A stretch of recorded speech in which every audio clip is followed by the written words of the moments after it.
All right, how's that? Better. Okay, so with that, we are going to officially call the meeting to order. And we will start with a roll call of members present. I do not believe that we have any teleconference disclosures today. Is that correct? That is correct, Chair Hopkins.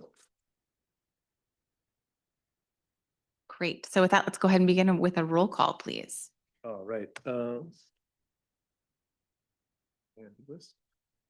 We will start with County Sonoma, Rabbit. Here. County Sonoma, Corsi. Here. City of Rohnert Park. Here. City of Cotati. Here. City of Petaluma. Here. City of Healdsburg. Here. District 5. Present. City of Sebastopol. Here. Town of Windsor. Here. City of Sonoma. Here. And City of Santa Rosa. Here. All right. And with that, we are going to go ahead and move on to public comment on items not on the regular agenda. Is there anyone who wishes to address the board in person on matters not listed on the agenda, but within the subject matter jurisdiction of the board of directors? Seeing none, Ross, is there anyone online? I do see one participant online wishing to make a public comment. Wonderful. All right, Ken Rossi, I will allow you to speak. One moment.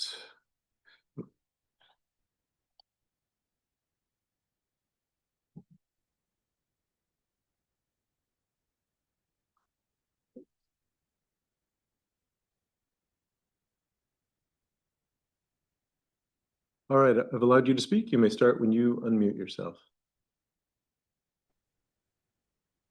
Oh, is it okay to speak now? Yes, sir. we can hear you now. Oh, okay. I'm Ken Rossi. I use Santa Rosa City Bus. I hope this is the right type of meeting. And I wanted to comment on the Route 18 bus. The ramp is way, way too steep. And then when I get on the bus, where the aisle is, I'm in a wheelchair. I'm blind in a wheelchair also. So if I'm in the wheelchair slot on the 18, there's not enough room from the seat across from me, and if there's another wheelchair across from me, the aisle is so narrow, like someone with a walker or a support cane or a stroller would have to go around to the other door in the back. And a lot of passengers have expressed that concern to me and to the bus drivers. So I feel that bus they're using for the Route 18 on the fixed route is not appropriate for a fixed route. It'd be more suited for a paratransit. That's it. I hope you guys got it all. I hope I'm not off subject. Thank you, Ken. I do not see anyone else wishing to give public comment, Madam Chair. Thank you. And I just want to check in and see if our Santa Rosa rep wanted to respond or potentially kind of encourage the public commenter about other potential agencies to address that with.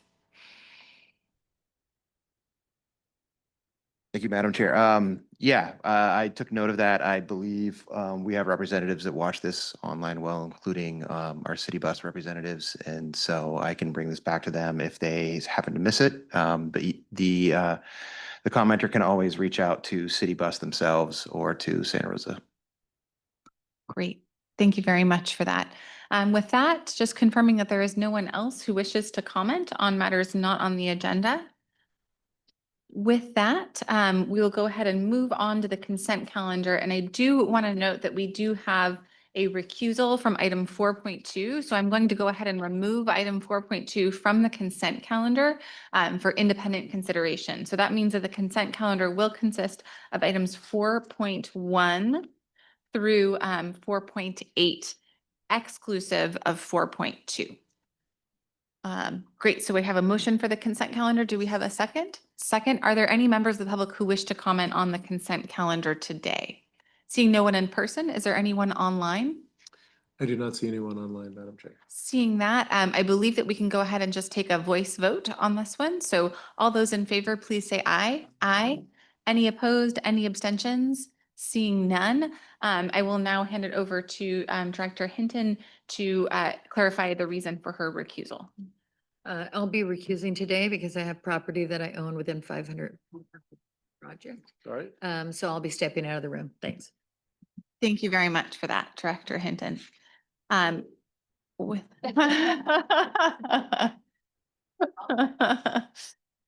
all right.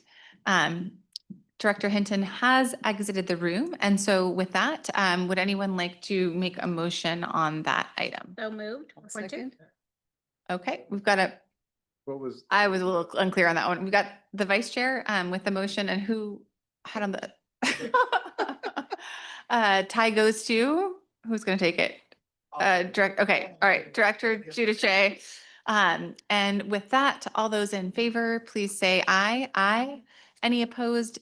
Oh, sorry, public comment on that item. Anyone wish to make public comment on that one?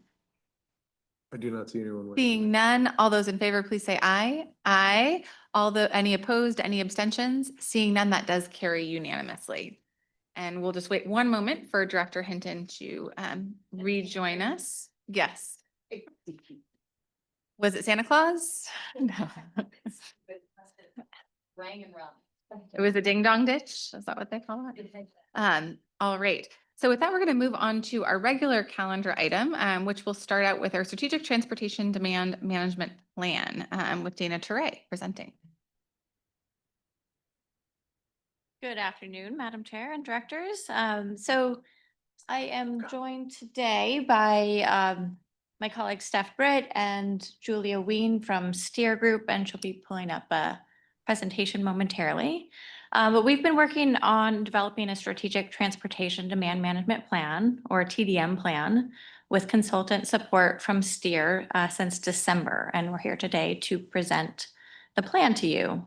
The purpose of developing this plan is to guide staff efforts on transportation demand management strategies, guide programming for the Go Sonoma funding to get dedicated to first and last mile and commuter benefit programs, which is 3% of the measure, and to provide transportation demand management resources and tools for our partner agencies.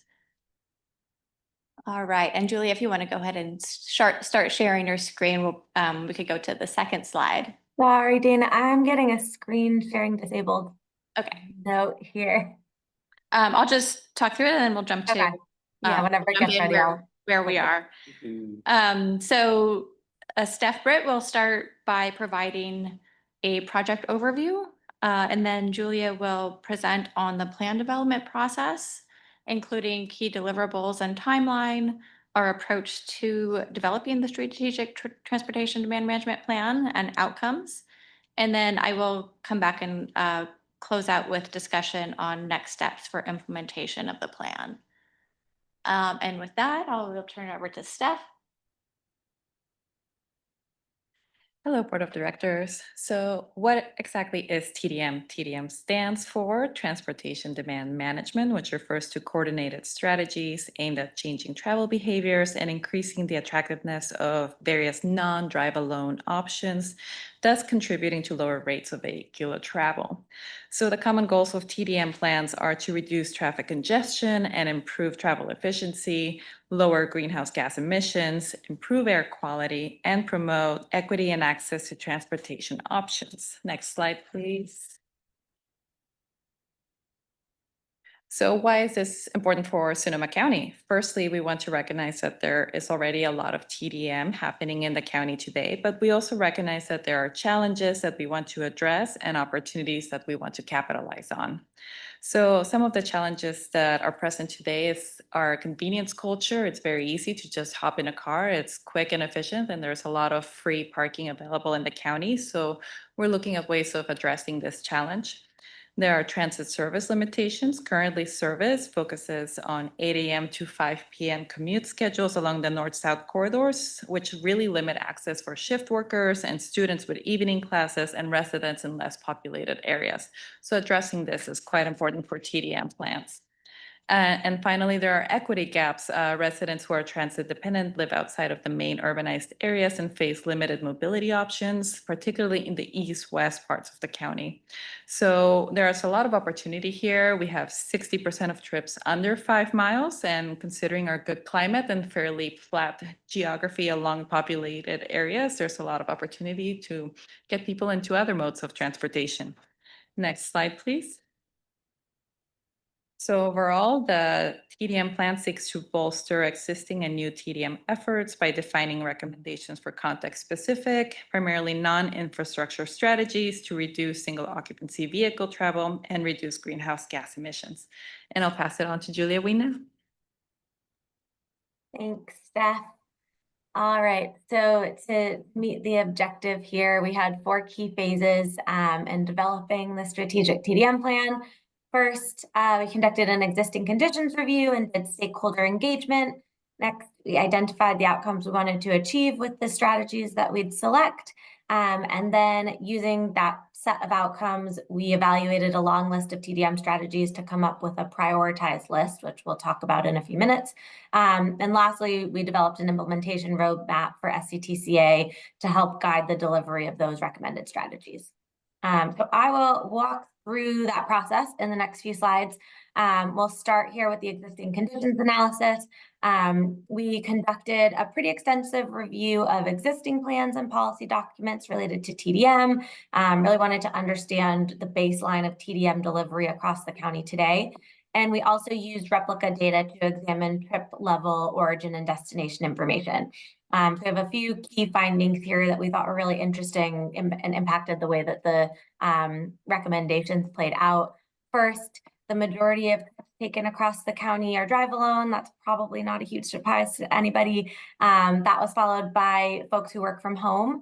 And then by carpooling. But really biking, walking, and transit combined for only 5% of countywide mode share. So there's not a lot of that happening right now.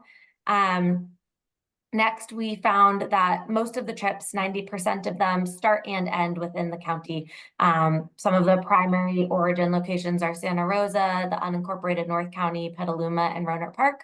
And you can see on the right-hand side of the screen, the map here just shows the major block groups that generate the most trips.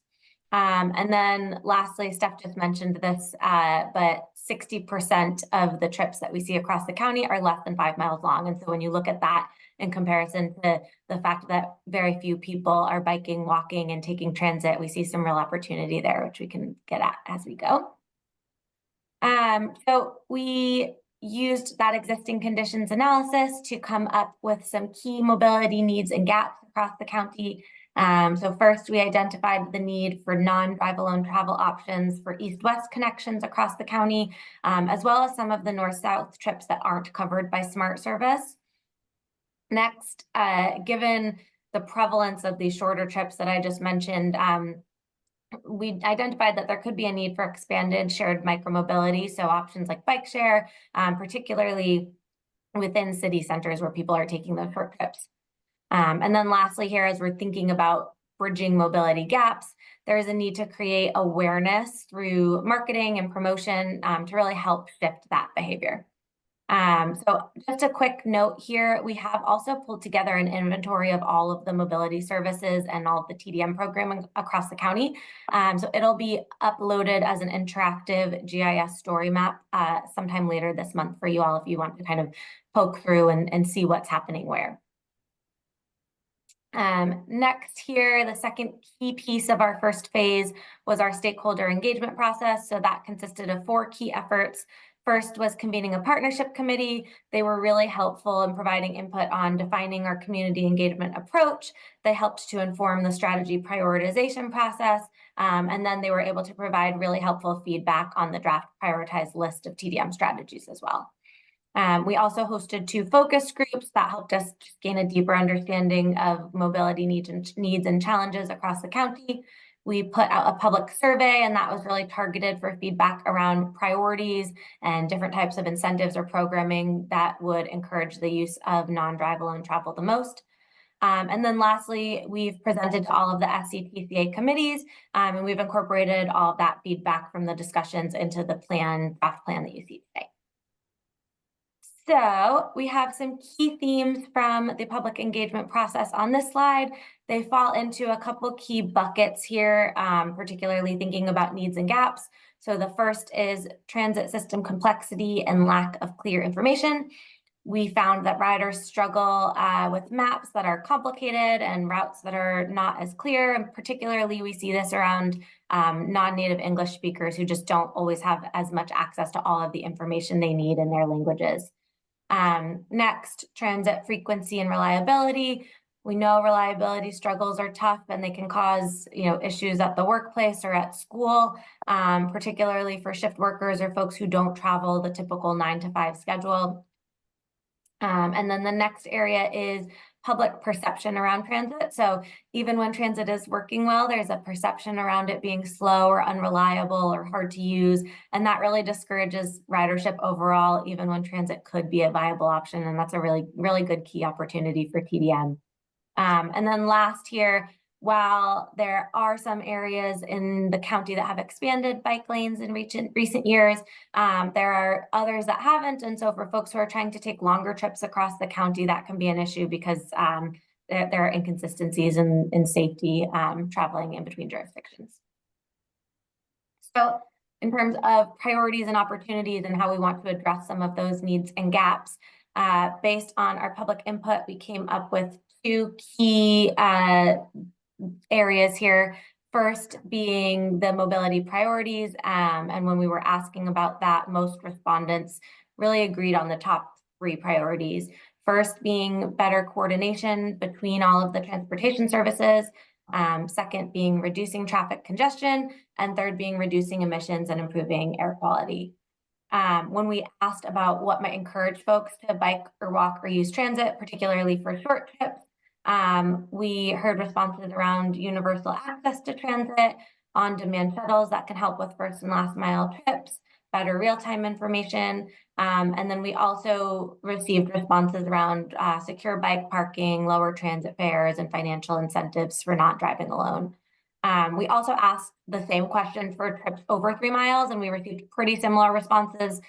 Secure bike parking was less of a motivator for longer trips as we'd expect, but otherwise we thought pretty much the same motivators for short and long trips.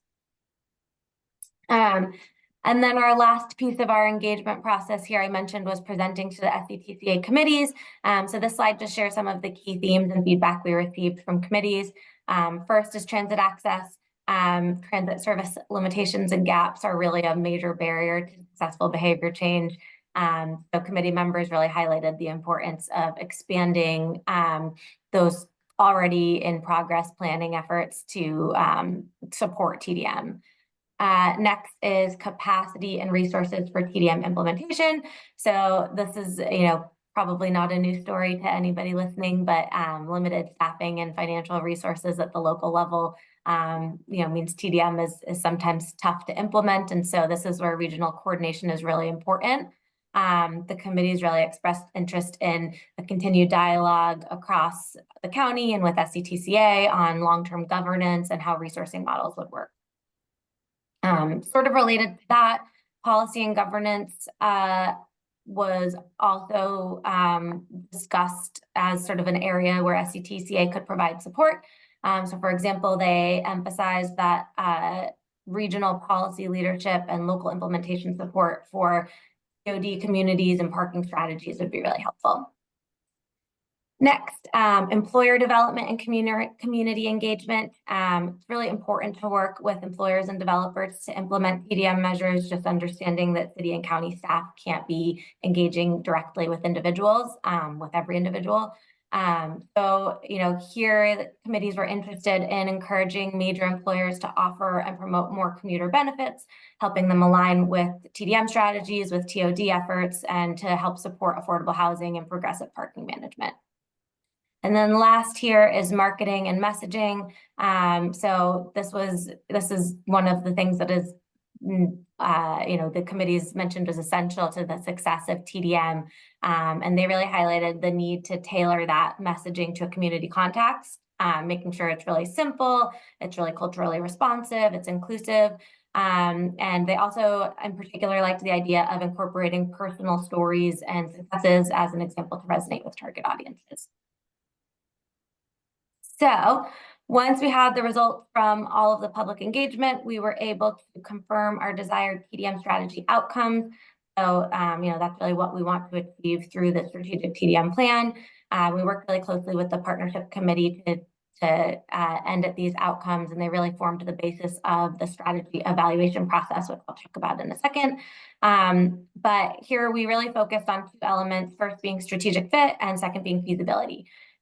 So strategic fit consisted of whether strategies advance the mobility, sustainability, and equity outcomes that you see on the left-hand side of the screen. So people being more aware and ultimately utilizing more multimodal travel options, reducing GHG emissions and vehicle dependency, improving access to key destinations, and then whether strategies would enhance access and mobility options, particularly for vulnerable communities. And then in terms of feasibility on the right-hand side, we wanted to make sure strategies are realistic to implement. So that's, where can we leverage opportunities to build on existing programming, and then how financially feasible are the strategies. So overall, our evaluation process consisted of a mixed methods approach. We began with compiling what we call the long list of over 75 TDM strategies, and that was informed by that initial existing conditions and stakeholder engagement work.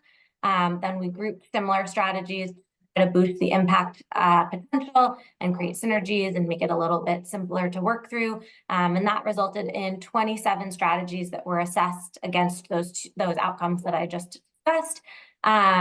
And we refined that prioritized list based on further discussions with the project team and feedback from the partnership committee as well. So I'll go into the strategies that we've prioritized, but you can see on the right-hand side of the screen here, we were able to sort of map each strategy based on its feasibility and its potential impact. And before I get into the strategies themselves, just want to talk a little bit about how they're presented in the plan.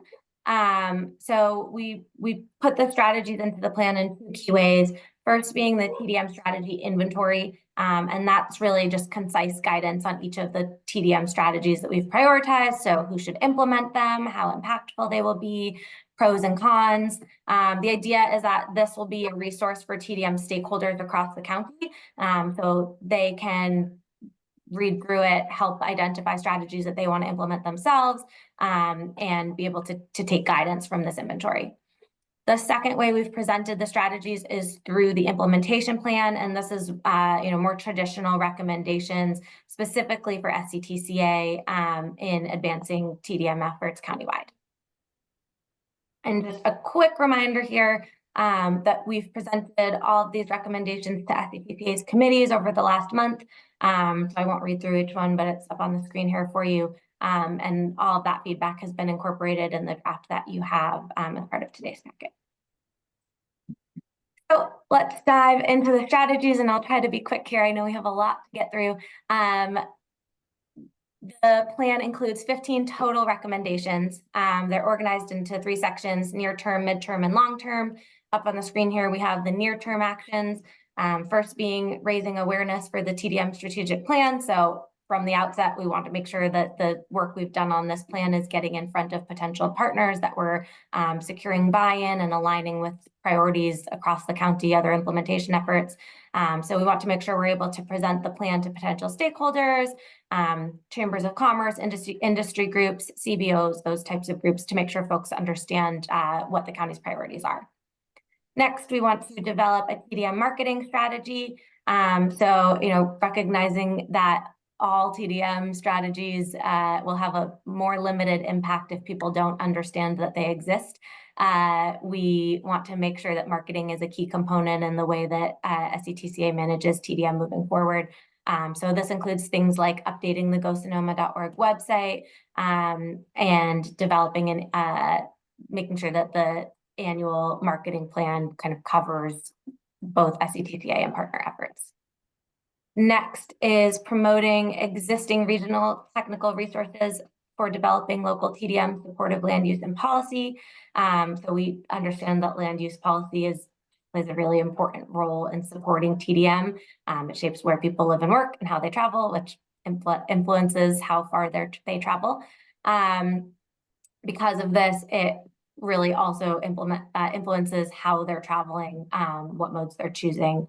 So key actions here include coordinating with local municipalities, making sure we're identifying the barriers and the opportunities to land use supportive policy, providing technical assistance resources, for example, sample policy documents, and then down the road, thinking about how SCTCA could also support municipalities with technical assistance, including staffing. Next, supporting and encouraging municipal and site-based efforts to implement parking pricing. So we know from research, parking pricing is really one of the most effective TDM strategies for reducing VMT.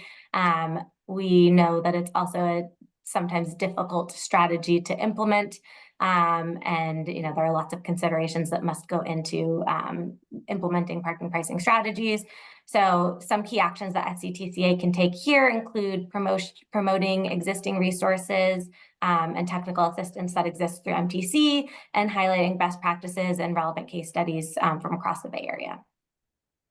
Next, coordinate with relevant regional local partner agencies to promote and potentially broaden the distribution of financial incentives for transit. So we know that providing subsidies and incentives for transit reduces the cost barrier. It makes it more of a feasible option for folks, and makes it more attractive compared to driving. So key options here include promoting the Clipper Start program, undergoing targeted outreach to large employers, particularly those that are close to SMART, and potentially helping them consider joining the Clipper Bay Pass program to access free transit for their employees across the Bay Area.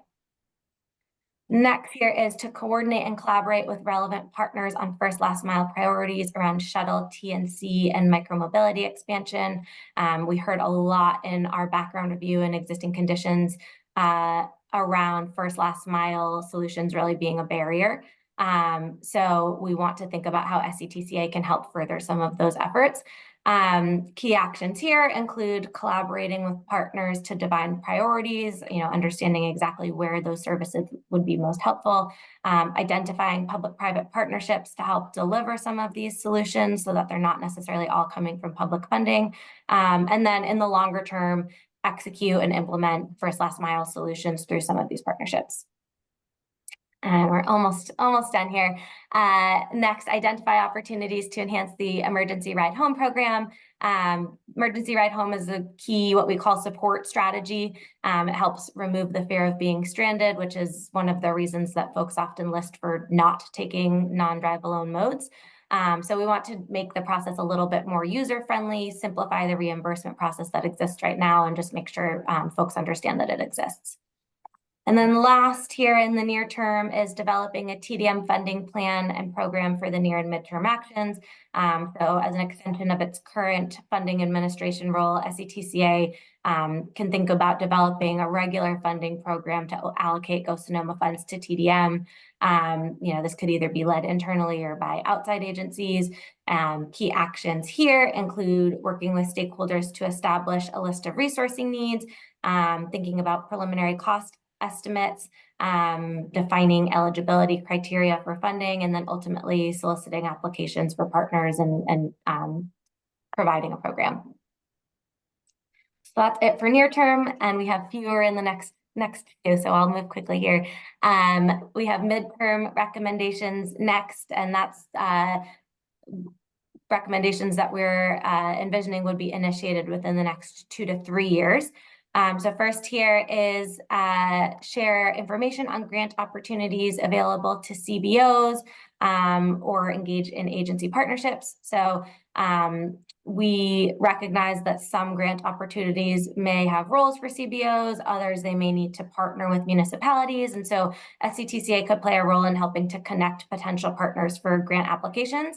In addition to just information sharing, SCTCA could also provide things like pre-application support or help kind of scope viable concepts for projects. And this would really help build capacity for TDM across the county because we'd be getting more implementers. Next here is establishing a countywide TDM roundtable or a similar type of forum. We really see SCTCA here as a regional convener, really well positioned to take on this leadership role in convening a TDM focused practitioner group. So it would help build regional alignment, it would strengthen partnerships, and provide support for just more effective, more consistent implementation across the county. Next is supporting the expansion of employer-based commute programs. So we talked about this already, but employers influence a really significant portion of daily travel. And so we want them to play a role in encouraging mode shift for their employees. So key actions for SCTCA here would be coordinating with chambers of commerce, increasing awareness about free TDM services that exist already to help smaller businesses get connected to those resources, promoting SMART's employer shuttle service program. And it could also include things like developing promotional materials so that employers can easily share transportation information with their employees without having to create it themselves. And then last here is establishing countywide TDM data standards. So we know that TDM is going to be delivered across different jurisdictions and agencies. And the more we can do to better standardize the data collection, the more accurate we'll be able to be in tracking performance and strengthening the case for future funding and future program expansion across the county. And lastly here, our long-term actions. So these are intended for the next 4 to 5 years. We just have 2 of these. First is design and brand a countywide TDM recognition program. So this is really a structured initiative to try to acknowledge and celebrate the agencies, schools, employers, CBOs that demonstrate leadership in promoting TDM and sustainable options to their user bases. So this can really be a fun tool in just keeping momentum going across the county. It's a good opportunity for some branding to, do press releases and just get TDM kind of out in front of folks, particularly if the program includes celebrations or awards, just a good way to raise the profile of TDM and the implementers that are doing it across the county. And then very last here is review and update the strategic TDM plan. So we know that travel behavior changes, technology changes, growth patterns change, and community needs change. So we think it's sensible to do a formal review and a potential update in about 5 years to this plan, integrate any lessons learned over the last 5 years, be able to integrate any progress made, and then think about any shifts in policy or funding landscapes that should be incorporated. It also is a good opportunity to maintain some stakeholder engagement and accountability, helping to keep them involved in the plan's evolution. And with that, we are through all of our recommendations for the plan, and I will turn it back over to Dana to talk about a couple next steps. Thank you, Julia. So considering implementation of the plan, we've identified near-term strategies that could be implemented with existing staff and resources. Those that would require consultant or contractor support, or those that would be best suited to be led by other agencies. So this table illustrates the near-term strategies that could be initiated with existing staff and resources in the first column, and then strategies that could be included in a Go Sonoma First Last Mile funding program. We also want to acknowledge that additional resources may be needed as these strategies advance into future phases or expand. Next slide. So we've developed an initial concept for the Go Sonoma First Last Mile Commuter Benefit funding program based on recommendations in this plan. And this program would be further refined and developed in coordination with potential partners before finalizing it. So first, the programs that could be led by SCTCA include the development and implementation of a TDM marketing strategy.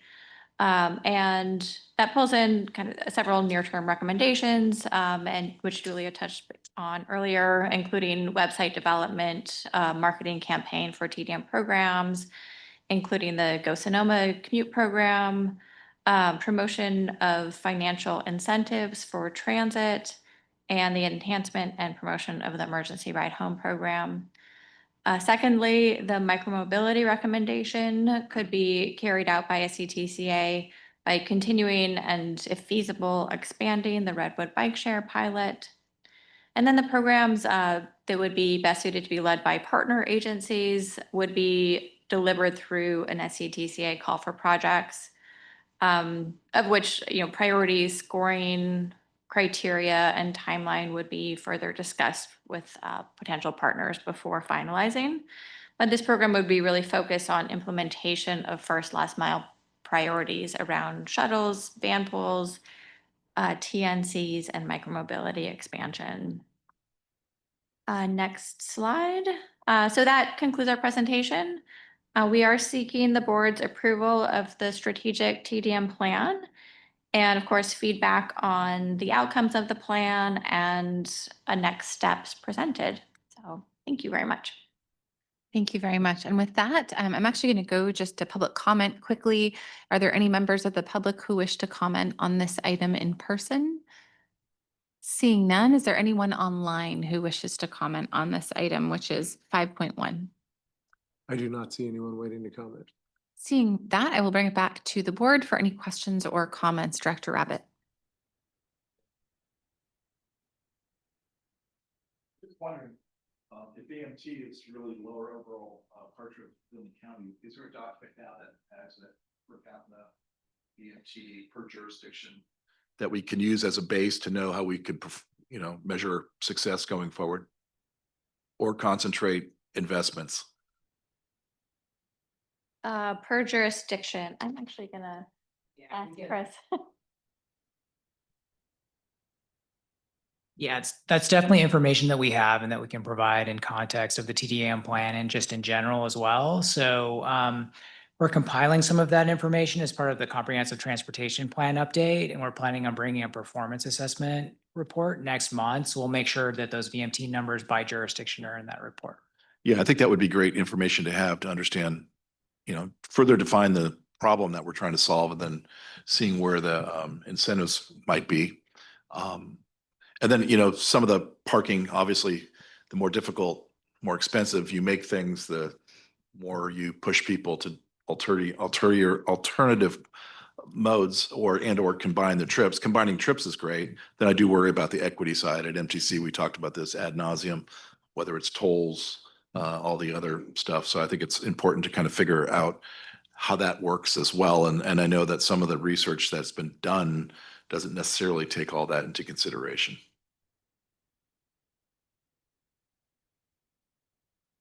Director Leap. Yes.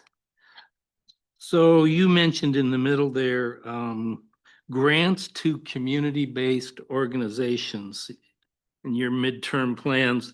I was just wondering if you could give me an example of something like that. For example, in Windsor. What are you talking about when you mentioned those words? Yeah, so I think this strategy is really focused around providing information to community-based organizations on grants. We generally communicate with other public agencies for grant sources, but there are opportunities to involve that communication and track some of the grants that are available for community-based organizations more broadly. So one example that we actually know of that's on the horizon is a program through MTC called the CARES program. And that is open to partnerships with community-based organizations. Would an example be, sorry, No, go ahead. would an example perhaps be some sort of shuttle bus service in town? Yeah, I could definitely see something like that being, led by a community-based organization to, maybe administer or operate some sort of shuttle and possibly in partnership with a public agency. Connection to that last mile. Yeah. And then the other question was, you mentioned a TDM recognition program and branding. I don't know, the letters TDM are pretty sexy. I was wondering if you had any brainstorms so far as to how you would brand that concept. I don't, it's sort of nebulous to me. I don't know how I'd do it. Right. Yeah, no, that's definitely I'm not a fan of the term TDM, but it is an industry standard. So I think when we're talking to you all, we'll use that, but definitely try to come up with something that is more understandable and appealing when speaking with the public and users. But yeah, that is definitely something we need to do some more brainstorming on and thinking about branding. Currently, we have the GoSonoma.org website, which has TDM information on it. And, you know, we need to wrap our heads a little bit around this having the same name for the GoSonoma Act. So, and how we communicate that. Thank you. Director Kelly. Director Leaf, I just wanted to comment on your question about how would the CBO component of that grant program. So one of the things that has happened historically is organizations like MTC come up with really great programs like the Clipper Start program, which if you have a Clipper card, you can get reduced fees if you're low income. So low income residents, people living at a certain level of the federal poverty level or below can get cheaper fare on bus, transit, other operators like Smarter ferry service in the Bay Area. But in order to do so, you have to register and go through a process to qualify as a low income resident to get that discounted fare. And so they created this big program called Clipper Start, but there are not individuals who are low income in our community utilizing those benefits. And so one of the opportunities for community-based organizations, like these transit programs exist, the transit providers are there, they're running transit, but people in our communities who would qualify don't even know these programs are there. And then they go to try to ride a transit operator and they're like, whoa, this is too expensive for us given our income level. And so organizations like in Windsor, Nuestra Comunidad, or Corazon in Healdsburg, or La Familia Sana in Cloverdale, those are the types of community-based organizations who have family resource centers where people are literally walking in the door looking for resources. And these programs that have been created through MTC, great programs, but you have to go online to register for them. And for folks who aren't just sitting on their laptops because they may or may not have an office-based job or they may not have internet access, they're missing that last mile connection literally like online to qualify or register for those programs. And so that could be an opportunity for some CBOs in our region to learn about Clipper Start, get a grant to administer the program, and then you have staff who are already face-to-face with low-income residents, just having one more resource to connect them to. And that example exists in every part of Sonoma County. We have amazing organizations like Petaluma People Services, West County Community Services, La Luz and Sonoma, all of these organizations who are already connecting with our low-income residents. So just figuring out ways where we can plug in. We already do that for housing solutions, but how can we do it for transportation and transit solutions? And that type of CBO connection is one example where you don't have to start a new bus. The bus is there. It's just getting people the low fare so they can get on the bus. Director Corsi. Thanks. This strikes me as an opportunity to coordinate with the work that may come out of mascots. And I'm wondering how or if this is aligned with mascots in strategy or timing or marketing. Yeah, so I think one of the things that we're working on kind of in parallel with mascots is that could be fairly quickly coordinated with this effort is the website integration for the work that we're doing for the 3 local bus operators. So we last year finished up redevelopment of the Santa Rosa City Bus website and putting it on the same platform as Sonoma County Transit and Petaluma Transit. And now their websites are being redesigned to really align with Santa Rosa's. We will soon have a single landing page where with an interactive map where people can go one place and look for their transit routes. And I really see linking a TDM webpage to that website as well and kind of having a single resource for transportation being one kind of more immediate opportunity. I think that as mascots is implemented, we will see like a little bit of a shift in how transit is provided. And I think that connection to the regional transit is an important piece of it. And we, may learn more where TDM strategies could fill in some of those gaps as it's implemented. Thanks. And I appreciate that, this does not, TDM does not just look at how transportation is provided, but also how transportation is perceived. As Director Leap was talking about, the branding issue here. And I just think that the way that we change the perception of transit is to get people to try it. I mean, there's so many people who have not ridden a bus in Sonoma County, have not tried a Redwood bike share, and I'll include myself in that category. I haven't ridden one of those bikes. So, anything that we can do to make it easier, make it cheaper, make it more attractive, will help us get there. Other questions or comments from my colleagues? I just want to say that I really appreciate that there was a slide that actually mentioned getting out to East and Western Sonoma County and getting us into the smart corridor. And one thing that I want to mention that came up in our executive committee meeting is that it's not just about getting residents actually to that spine. It's also about getting visitors from that spine out to the beautiful places in East and West County. And one thing that I wanted to mention was some work that's been done by regional parks on the Lower Russian River shuttle. And honestly, sometimes just calling a bus a shuttle makes it more palatable in terms of branding, to residents. It's been an enormously successful program, and we've actually seen a marked impact in terms of the parking demand and the Lower Russian River, the traffic, because we are getting some of those single occupancy vehicles off the road, which is really exciting. And we're poised to start working on something like that for the coast of Sonoma County as well. And I think that also provides potentially an affordable opportunity to get some folks from the urban areas out into our green spaces. And so I just wanted to flag that when we think about transit, it goes both ways. It's not just kind of that commute to work.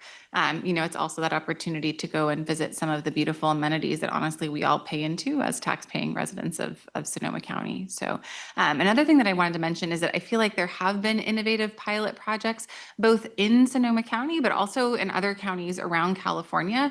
And I would really love to get more information. We were just in a conversation with the MTC chair where she was talking about autonomous vehicle pilots in some of senior communities and other locations in Contra Costa County. I've heard things about the Tahoe area and how they have sort of point-to-point service that is pretty, well utilized. And so I just feel like I would love to get more information on what's working.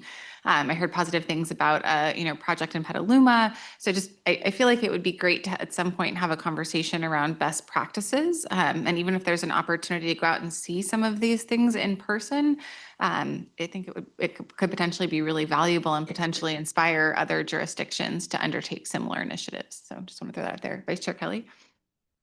I just want to second what you just shared. And I think when we first started the mascots conversation a few years ago, when I was on that ad hoc, we were looking at the Vine model from Napa, and we got a presentation from Napa's Transit Authority director about the on-demand bus service that they were delivering in Napa County, and the just incredible amount of folks who were utilizing that bus service outside of some of the urban core. As we know, Napa is rural just like us in a lot of ways, and so I think it's challenging because we have great transit operators in our region, but we have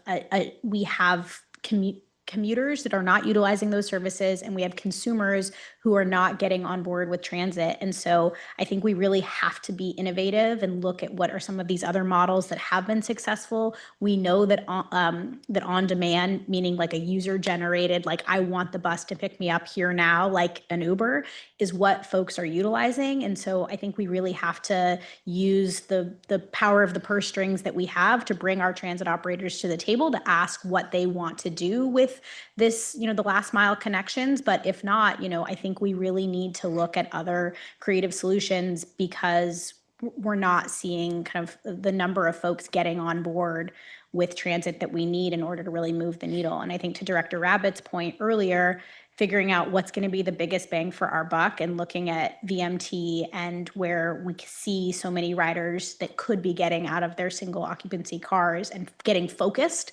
Otherwise, I think we could be very shallow across all of Sonoma County, or we could go really deep in some pilot areas. And I think once we figure out what works for Sonoma County residents in some of those pilot communities, then I think we could spread it out across the region.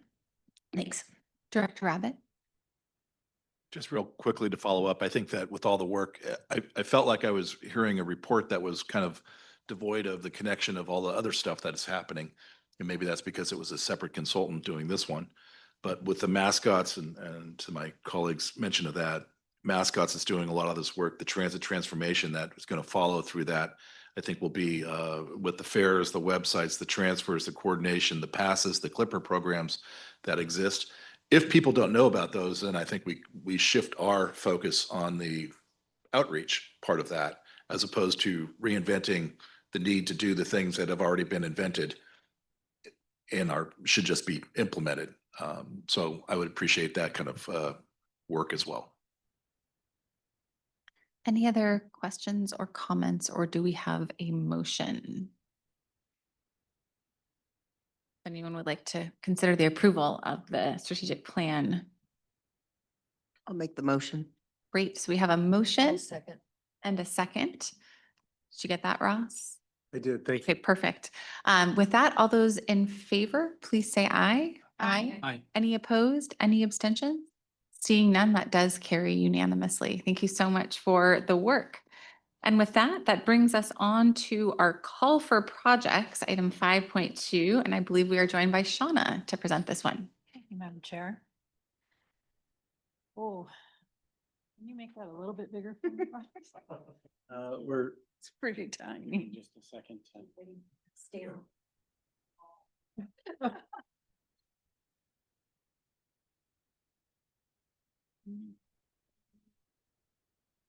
There we go. There we go. That works for me. Thank you very much. Still pretty small if you're trying to read. No, I can work with that one. Thank you. Got it. Okay. Good afternoon, directors. We're here today to request your approval for the SCTCA funding program cycle 2 application and evaluation criteria, and to ask for your authorization for staff to release the call for projects. We told you last month about the previous cycle of funding program, which kicked off about 4 years ago, when the board recognized that several fund sources were expected to become available all at around the same time period. With the board's direction, we took the approach of consolidating the calls for all those projects to ensure that the resources were coordinated and focused on the highest priorities. Sponsors were asked to submit the top 5 priority projects from each jurisdiction or transit operator, and this allowed the SCTCA to pair submitted projects with the best fund sources available. Selected projects were identified as eligible and had been submitted as a coordinated application for the Transit and Intercity Rail Capital Program, and ultimately received about $25 million for transit projects. And this is a list of those projects.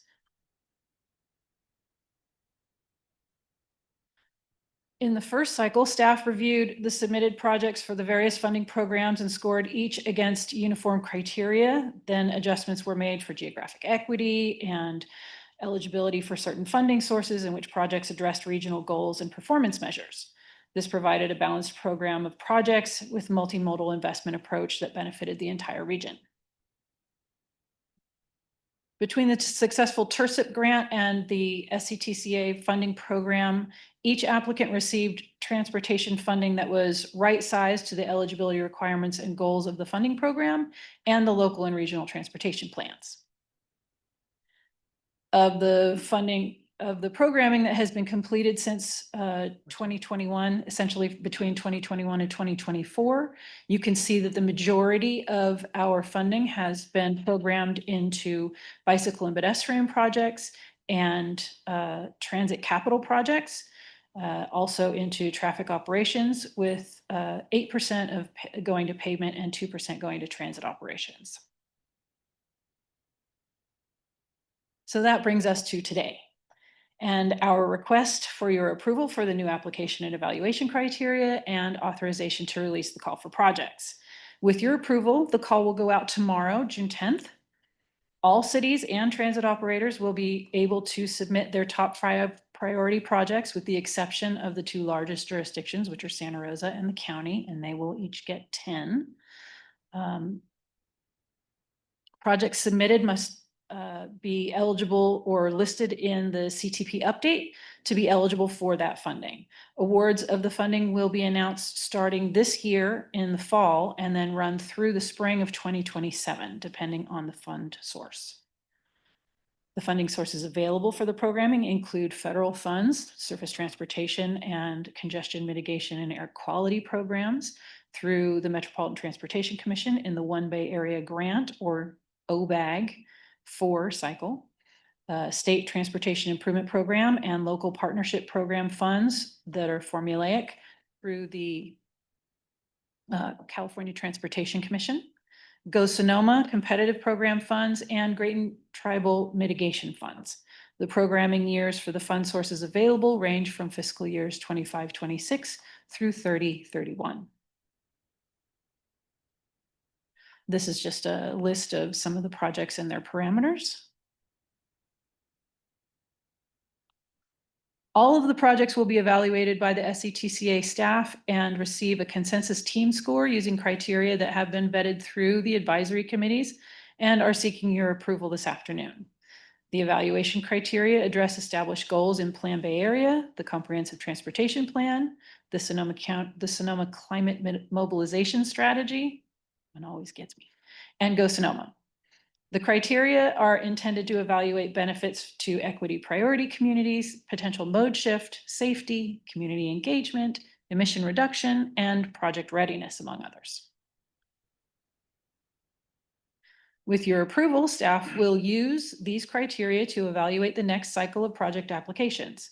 This cycle points have been added to the categories of collision and safety, public participation and community support, and employment opportunities and access to training and education for a total of 200 points. Last cycle, we only had 185 points available, so we've evened it out this year. The evaluation criteria help to establish benefits to equity priority communities, potential mode shift, safety, community engagement, emission reduction, and project readiness. And with that, I will turn it over to David. Thank you, Shauna.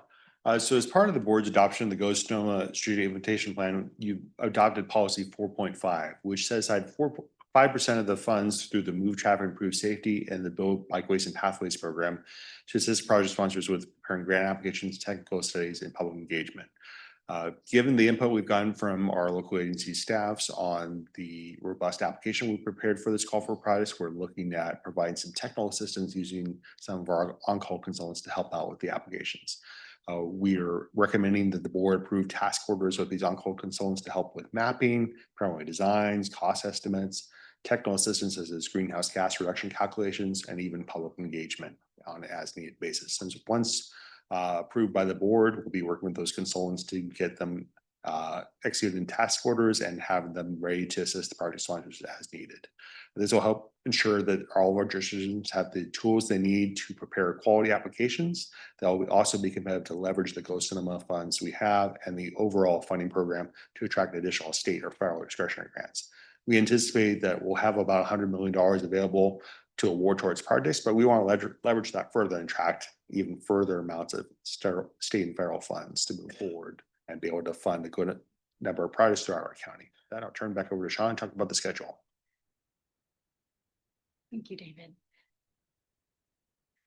So last month, we brought you a preview of the evaluation criteria and the summary of the previous cycle of programming. Today, we're seeking approval from the board for the final application and evaluation and authorization to release the call for projects. Sponsors will have until August to develop their list of priority projects and submit to SCTCA staff for evaluation. As in the last cycle, the first order of business will be to select projects that best fit with the State Transportation Improvement Program, or STIP, and the SB1 Local Partnership Program formulaic funds. and we'll bring those to the board for approval. The STIP will be approved by the California Transportation Commission in March of March of 2026, and the Metropolitan Transportation Commission will issue their call for projects for the OBAG 4 grant in March as well. Also next year, staff will bring recommendations to the committees in July and August, and then bring recommendations to the SCTCA board in September of 2026. MTC will take from October to December to evaluate and develop staff recommendations in December, with the final commission approval in January of 2027 for OBAG funds. And then staff will bring those final SCTCA funding program recommendations to the SCTCA board in February of 2027. That summer, staff will develop the first update to the Sonoma Strategic Implementation Plan. So this is called the SCTCA funding program because it includes funding sources like Sonoma that require agency-wide committee involvement. We look forward to receiving each jurisdiction's priorities and helping to deliver these important transportation improvements. And with that, I will turn it back to the chair. Thank you. Thank you very much. And I will first go to public comment to see if anyone in person would like to comment on this item. Seeing none, is there anyone online? I do not see anyone online wishing to comment. All right, with that, I will bring it back to the board for any questions or comments. Director Harvey.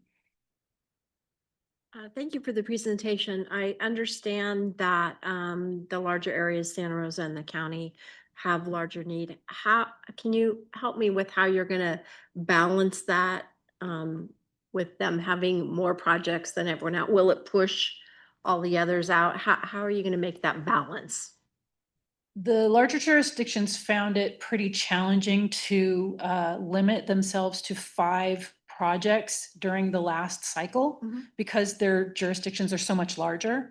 But when it comes right down to it, we do an evaluation that scores based on how everybody addresses the evaluation criteria, but then we also take into account geographic equity and funding source and where the needs are. So it is all balanced out where we try to have a more uniform program, but because those 2 jurisdictions are so much larger, they needed more ability to submit more projects. So that balancing that you did in the first round, we will ensure that happens Absolutely, again. yes. Okay, thank you.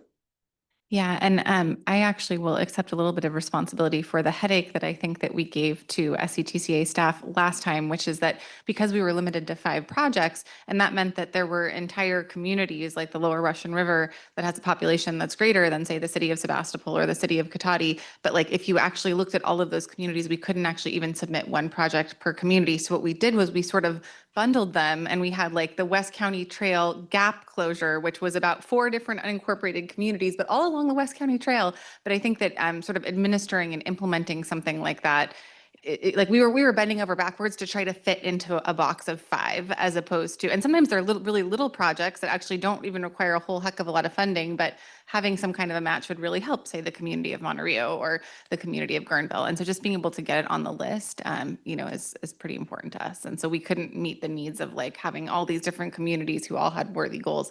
Plus we have, Moreland, for instance, that's still, even though it should honestly be part of the city of Santa Rosa, and we've had those conversations, still is an unincorporated community with a high population and needs. So. Thank you, Madam Chair. And it is worth saying that if a project is not selected, it remains on the list as your highest priority, so that if a new funding source becomes available, SCTCA already has that list of projects and we can say, hey, we've got something that'll go with that. So that's why we try to ask for those. So while we may not be able to fund all of them, then we know what each of the jurisdiction's most recent priorities are.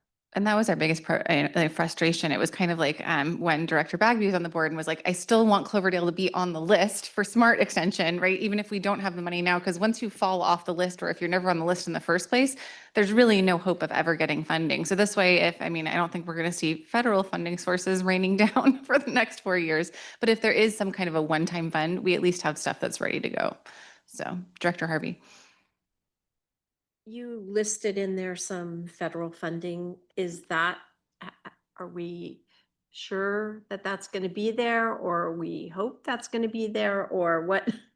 We have every expectation that that will be there. The surface transportation program and the congestion mitigation and air quality programs are essentially formulaic that come to the state and then down to the region. So we still have to compete for those funds through MTC, but we have every expectation that those funds will be there. That's great news. Other questions or comments from my colleagues? Seeing none, do we have a motion? I move staff's recommendation. We have a motion and a second. The second was from Director Kater Thompson. All those in favor, please say aye. Aye. Any opposed, any abstentions? Seeing none, that does carry unanimously. Thank you. And thank you so much, Shauna. And with that, we're going to hand it over to Tanya for an equitable EV charging plan item. Good afternoon, directors and Madam Chair. I do have slides. Great, and there they are. So this afternoon, I'm going to give you a brief introduction to an equitable EV charging plan project that we are working on with the County of Sonoma and Latino service providers, and ask for your approval for us to negotiate and enter into an agreement with the County of Sonoma for SCTCA's role in that project. So first, some background policy context for this plan. As hopefully you recall, we have our Sonoma Climate Mobilization Strategy, and one of the areas in the strategy that we focus on is related to transportation. And specifically, we have a strategy called EV Access for All Partnership. Now, this strategy contains a number of different objectives, including one to increase the availability of charging throughout the county with a focus on our equity priority communities, multifamily and workplace charging. And so this proposal or project that we are launching this week is meant to address that particular area. So what we're proposing as priorities for this fiscal year or the calendar year is to continue seeking multi-jurisdictional grant applications or opportunities for EV charging to actually fund implementation of chargers, and then to develop this equitable EV charging plan that will provide additional information and we feel will make us more competitive for future grant applications for EV charging. So a little update in terms of our progress to date around EV charging and EV adoption. The data here on this slide is from a dashboard that the CEC maintains. And so you can see our status of EV chargers in the county, and these are public and shared private chargers. So chargers that you might have, for example, in some of your public spaces, as well as workplace charging, shopping centers, those types of locations that may be privately owned, but the charging is available to members of the public.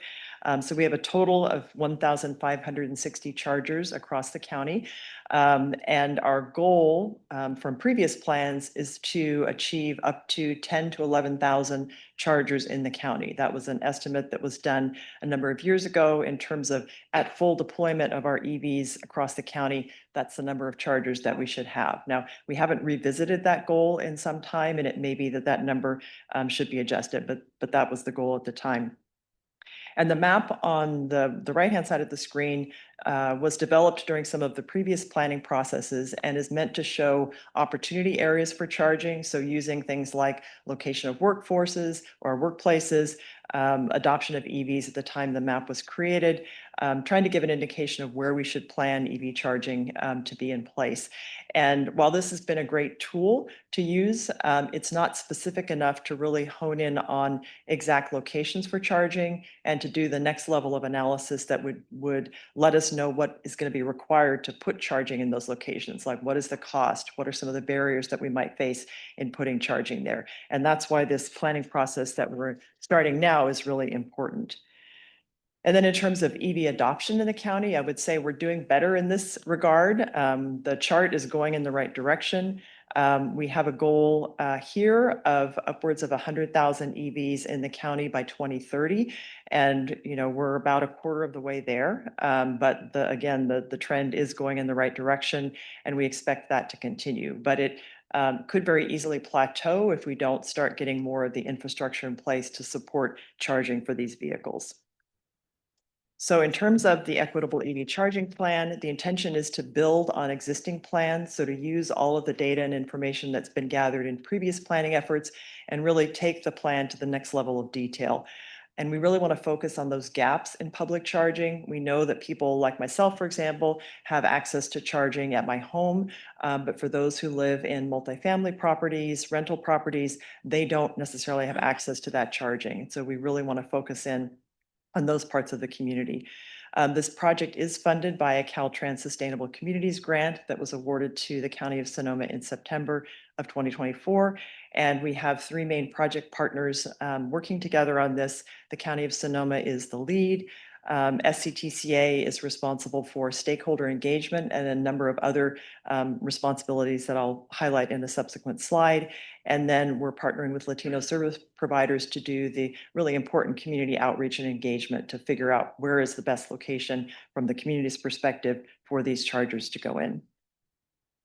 In terms of the deliverables and timeline for the project, we expect to produce through this project a prioritized list of strategic infrastructure locations that have been vetted so that we really have a good understanding of what's it actually going to take to put these chargers in the ground. Not just a kind of vague location, but really the details, costs, et cetera, of what it's going to take. An equity analysis that we could repeat over time. So we continue to look for those places in the county that really need that charging. And then having a comprehensive plan that's really ready to start implementation and to enable us to go after funding. We are working with Kittleson and Associates as the consultant on board for this project, and they've got some interesting ideas and experience in looking at new sources of funding. So not just the traditional grant funding, but looking at public-private partnerships and other ways that we might be able to bring in the necessary funding to implement the plan. The timeline, we actually had a kickoff meeting this morning with the consultants, and the goal is to finish the plan within a year. The contract that we'll negotiate with the county will probably go through September of 2026, just in case we need some additional time, but we really want to get this plan complete as soon as possible.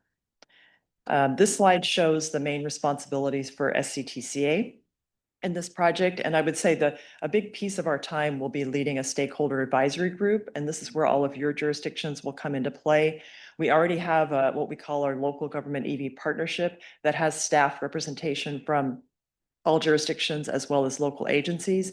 And we want to expand that representation to include potentially multifamily developers, Sonoma State, Santa Rosa Junior College. So we'll be working on an expanded list of stakeholders to make sure that we get all of that input into the process.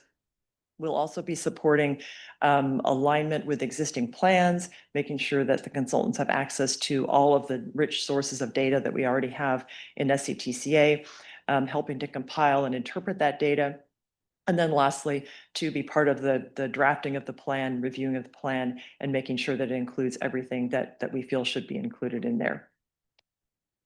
So our recommendation is that the board authorize staff to negotiate and the executive director to execute an agreement with the County of Sonoma for an amount not to exceed $25,000, subject to final approval by legal review, to fund SCTCA's role in the equitable EV charging plan. So with that, I'll turn it back to the chair for any questions from the board. And I will first go to public comment on this item. Is there anyone in person who wishes to comment on this item? Seeing none, I will ask if there are any members of the public online who wish to comment on this item, which is item 5.3. I do not see any, Madam Chair. And with that, I'll bring it back to the board. Director Harvey. I noticed that you said you had stakeholders included. Are we including PG&E? Since that tends to be these days a holdup for anything electrical. Yes, they're certainly on the list. I don't think we've decided yet what role, if it'll be part of the stakeholder group or part of the technical analysis, but definitely PG&E needs to be part of the process for sure. Okay, great. Thank you. Director Lee. Hi, good to see you again. See you. So I'm not real well versed in EV stuff, though I do have a device, a car. But the first couple times I've used public ones, I found them challenging at best. And I'm just curious, just to make sure I understand what you're talking about. This funding is for expanding chargers. I think you said you wanted to have 100,000 vehicles. I didn't catch the number of chargers you want to have around, or not you, but are desired. Maybe you could answer what that number is. And then my other question is, does this funding have anything to do with reduced rates at charging stations, or are they just simply the rates determined by the companies who own the chargers? So great questions. In terms of our goal, previous planning efforts have identified 10 to 11,000 chargers needed across the county, public and shared private. So from the number that I shared with you about the actual number, we do have a ways to go there. And then in terms of rates, that is something that can be determined by each jurisdiction. So for example, in recent conversations with staff from the city of Healdsburg, the city has the ability through its ChargePoint software to set different types of rates, whether it be for employee charging, public charging, et cetera. So that really is more on a case by case basis. And this project won't make those recommendations around rates for the charging. That's really going to be up to the owners of those charging systems. Thanks. Director Lowe. Thank you for the report. I worked on Proposition 30, which would have put these charging stations all up and down the state. And one of the things that we found out in the research is, and it, no surprise, that in the areas where there are fewer single family homes and people are living in apartments and so forth is where you're going to find, a dearth of, electric vehicles. So I'm glad that you're working with the housing developers, because I mean, really, that's where it has to be. You probably have one at your house, for your car, and people who don't have a single family home or the resources to put a charging station there. That's where you're going to find, and so I couldn't really tell from your from here and the blocks on the map how that related, but I would include in studying locations, perhaps some of the groups that do advocate more for low-income residents, because those places where they go to get resources and so forth would be a good location to perhaps put some of these, where they don't have, single family homes. Anyway, that's just been my experience when we looked at the research. Great, thank you. Other comments or questions from my colleagues? Seeing none, do we have a motion on this item? Do we have a second? All right. Did you get that, Ross? All right, perfect. All those in favor, please say aye. Aye. Any opposed? Any abstentions? Seeing none, that does carry unanimously. Thank you so much, Tanya, for the work on this. And with that, we are going to move on to our advocacy item, and I will hand it over to James. Thank you, Chair. For the advocacy item this month, we're going to focus primarily on state issues. I'm going to pass it off to Chris Lee from Politico Group to give an update. Great. And as he does, I just want to say we are really hoping to be into closed session. Our goal was 4. We're not going to make that, but maybe we can try to get into closed session by 4:10. So if we can keep this presentation as succinct as possible, that would be appreciated. Thank you, Chair Hopkins. Chris Lee with Politico Group. I'll start out with a little bit on budget and pause, see if there are any questions before touching on a couple of bill updates. So just this morning, the Senate President Pro Tem McGuire and Speaker Rivas announced a two-party deal on the budget, so the two houses of the legislature. Some significant items in that proposal for SCTCA now. Starting out with the climate bond, as we discussed earlier this year, the governor's January budget, and then again in the May revision, proposed tapping the proposition for climate bond to offset some general fund cost. The legislature's version of the budget reduces that from $316 million down to $142 million.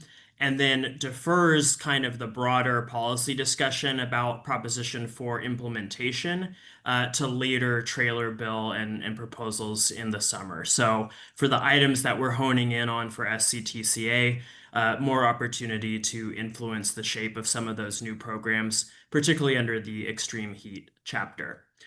In transportation, there was good news for public transit. So as was included in our May revision summary, the governor was proposing pulling back from the discretionary allocations of greenhouse gas reduction fund revenues that were distributed to public transit for capital and for operational purposes through SB 125. The legislature has rejected that $1.1 billion reduction there. And then in an interesting development, they are proposing authorizing 750 million worth of loans to Bay Area public transit operators. This is also kind of aligned with an effort to provide $1 billion of loan authority for Southern California for Los Angeles fire-related impacts.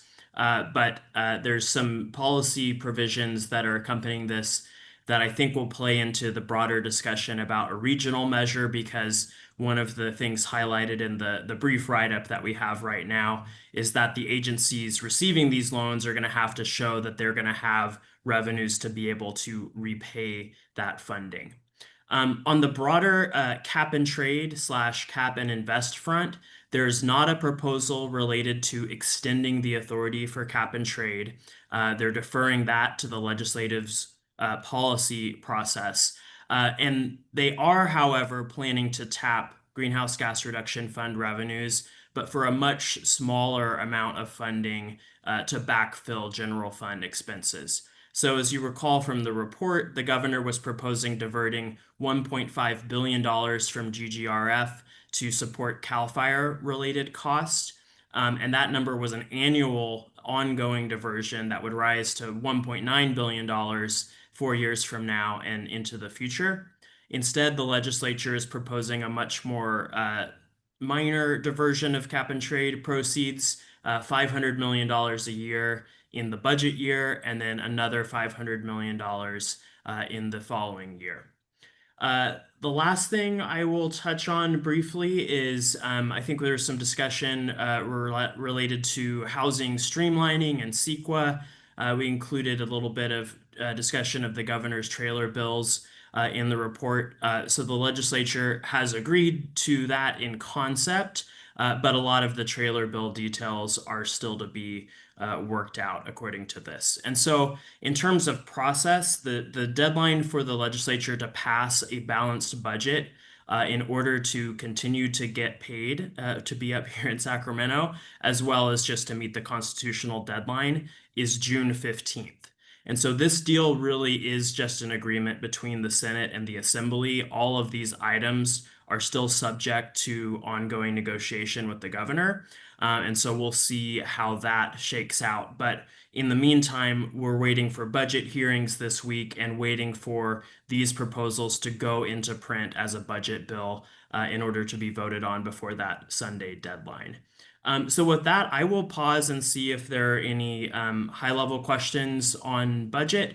I'll just say on the transit piece, given the significance of ongoing cap and trade funding to various operations and capital needs for Sonoma County operators, as well as the competitive transit and intercity rail capital program and the success of the region in securing funding from that, we've worked with staff to prepare a comment letter on the budget and the governor's proposals related to transit. Because this is a two-party deal, we would recommend that you keep the foot on the gas pedal on that and continue to express the importance of this ongoing funding to SCTCA. But with that, I will pause and see if there are any questions.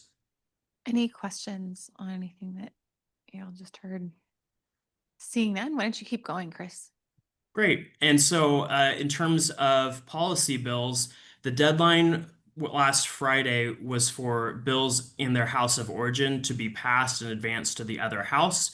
So we're about to start the second half of the legislative process. Those bills need to be heard in policy committees by July 18th before the legislature goes on summer recess for a month. And I just want to call your attention to a couple of bills that are on your tracking list where there have been some significant developments. So related to the Brown Act and the ability to meet in remote meetings, the provisions of Senate Bill 239 by Jesse Arreguín from Berkeley have been folded into Senate Bill 707 by the local government chair, Senator Durasso. And what happened with that is the provisions that were most problematic in 707 in terms of allowing your advisory committees to take advantage of remote meeting technology, including a requirement that there be an in-person quorum, have come out of SB 707. And so Senator Arreguín has parked his bill on the inactive file, and SB 707 was advanced to the Senate. In addition to that requirement related to advisory bodies, some of the other requirements related to translation, two-way teleconference, remote comment, public comment authorization, and other sort of enhancements to the Brown Act have been rolled into 707. And it's a little bit less burdensome, I would say, than what was in the bill prior to those late May amendments. And so we encourage you to take a look at SB 707 and see if reconsidering a position there is worthwhile, but positive in terms of the ability to use remote meetings for advisory committees, where it really makes a lot of sense in terms of broadening participation and making it easier for community members to be involved and express their community voice. So, and then the other one I will touch on, coming out of the Senate Appropriations suspense file, SB 71 by Senator Wiener. This extends some CEQA exemptions for various clean transportation projects. There were some amendments coming off of suspense that ensure that SMART can take advantage of the streamlining that is available. They allow Tier 4 engines rather than just be focused on fully electric rail, which was what was in the prior bill. And so positive advancement there in terms of benefiting your local projects. And we've prepared a draft support letter for SCTCA on that piece of legislation. So I'll pause again and see if there are any questions on bills. But other than that, we are busy here and we'll keep you posted as more is filled out in terms of the budget. Thank you. Any questions from my colleagues? Seeing none, are there any members of the public who wish to comment on this item? Do not see anyone wishing to comment. Seeing none, I will bring it back to the board. This is listed as an action item, but I feel like we already have the capacity to respond as needed to evolving legislation, and we discussed this in great detail not too long ago. So I think that we don't need an action on this item. We can just consider it and move forward. So with that, we will go ahead. Thank you so much, Chris. Appreciate the information. And move on to our reports and announcements. In the interest of getting into closed session as quickly as possible, I'm thinking that maybe we can share the executive committee report, the regional agency reports, and then just kind of ask if there are any specific question on the activities reports, which are also in the packet. Does that work for everyone? All right. So James, I will hand it over to you for the exec com report. Yeah, so just a brief report out on the exec committee. We invited Sue Nowak, who's the current chair of the Metropolitan Transportation Commission, to come and meet with our executive committee. We discussed about the extensive work that they're doing currently on the regional transportation measure, SB 63, which is critical to those core BART counties with regard to BART, Caltrain, AC Transit, San Francisco, Metropolitan Transit Authority as well. We also went through and discussed MTC's priorities and how they align with ours with regard to the TOC policy, Plan Bay Area, and the implementation development of OBAG 4. Other items were to discuss the agenda before us. We did an update on the mascots, Marin and Sonoma County Coordinated Transit Service Plan, which is expected to go public later this month. And that concludes my report on the executive committee. Thank you. Do we have any regional agency reports from any of my colleagues on various regional agencies? Great. Director Giudice. $1 billion project rather than an $840 million project. Will have to be accomplished in 2 phases. So first, the towers will start, and then after that, hoping for a more favorable climate in Washington as we progress. We'll look for other resources to complete the rest of the bridge. Budget is balanced, but it's balanced with $24 million in transfers in from our investments. And of course, the state of our investments right now is a little challenging to make money in the stock market. So that's the other thing. And then finally, Honestly, the ferries are up 25% over last year, and the bridge traffic's up a little bit too. So, you know, same old, but that's kind of a general. Great. Director Abbott? While it's true that we're going into two phases, I just want to make sure that everyone knows that the seismic stability of the bridge will not be compromised because the phase that they'll take care of the most vulnerable sections, which is really where the more flexible suspension span of the bridge attaches to things that are more concrete. And I just wanted to put that out there. I feel an obligation as the chair of the State Seismic Safety Commission that the Golden Gate Bridge, actually, because of its construction and the fact that it can move so much, is very safe for earthquakes. What is really going to be happening is the strengthening of the towers, as was mentioned, and then the connection of in 1, 2, 3, 4, 5, 8 spots, I believe, at the towers, each side of the tower and at each end of the abutments where the roadway comes in. What won't be done is some diagonal cross bracing that was going to be added underneath the roadway. Great. Director Leap? I'd just like to remind everybody that SMART is opening on Friday in Windsor. Going to be an exciting event at 1:45. It's at the terminal there, 464 Emily Rose Circle. I'm not familiar with that. So you can RSVP if you want, but I'm sure you won't get turned away if you show up. Great. Any other report outs? We're in the process of completely adopting our budget at the Bay Area Air District. We are fortunately somewhat insulated from federal changes, although we were closely tracking the GGRF, which our lobbyists gave us an update on, because that could potentially impact our ability to implement projects in our AB 617 economically disadvantaged EJ communities. And Sonoma Clean Power is continuing to provide clean power. I'm just going to leave it at that. Any other ones? Going once, going twice, seeing none. I will now go to the SCTA RCPA activities reports, which include marketing, communications, climate change, planning, projects, and programming. Do we have any questions from board members on any of those items? Seeing none, are there any announcements from board members beyond what was just shared during the regional agencies reports? Seeing none, I will go to public comment on items, item 6.4, which includes 6.4.1 through 6.4.4, as well as any of the other executive committee reports, regional agency reports, or advisory committee agendas. Seeing no one in person, Ross, anyone online? I do not see anyone online, Madam Chair. All right. Do we have any public comment on the closed session item that we are adjourning to go consider right now? Anyone in person? Seeing none. Anyone online? I do not see anyone online. Seeing none, we're going to go ahead and adjourn into closed session. We will come back to reconvene and report out after that. Thanks, everyone.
Tell me when you're ready.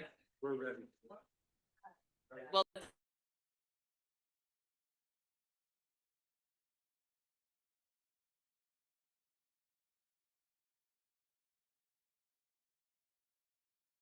Go here.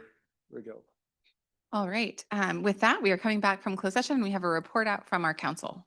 absolutely. On item number 8, the closed session item regarding conference with legal counsel for anticipated litigation. Direction was given to staff and council, and that concludes my report out. And with that, the meeting is adjourned.